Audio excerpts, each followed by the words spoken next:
ഇന്ന് നമുക്കിന്ന് ചുറ്റും ശ്രദ്ധിച്ചാൽ നമുക്ക് കാണാൻ സാധിക്കും, പല ചെറുപ്പക്കാരും 40 വയസ്സിലും 50 വയസ്സിലും ഒക്കെ കൊഴഞ്ഞു വീണ് മരിച്ചു വീണോണ്ടിരിക്കും.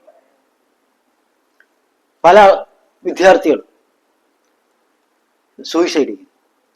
വലിയ വലിയ സ്ഥാപനങ്ങളിൽ വലിയ വലിയ റാങ്ക് കിട്ടിയ കുട്ടികൾ ഓരോ വർഷവും നിരവധി പേർ സൂയിസൈഡ് ചെയ്യും. അതിന് പറയുന്ന കാരണം അവർക്ക് പഠനഭാരം അല്ലെങ്കിൽ ജോലി ഭാരം എന്നെല്ലാം പറഞ്ഞാണ് ആൾക്കാർ ചെയ്യുന്നത്. ഭഗവാൻ ഈ ലോകത്തിൽ ഒരു ജീവിക്കും ഒരു കർത്തവ്യവും കൊടുത്തിട്ടില്ല, കർമ്മവും കൊടുത്തിട്ടില്ല. ന കർത്തൃത്വം ന കർമാണി ലോകസ്യ സൃജതി പ്രഭു ന കർമ്മഫല സംയോഗം സ്വഭാവസ്തു പ്രവർത്തത.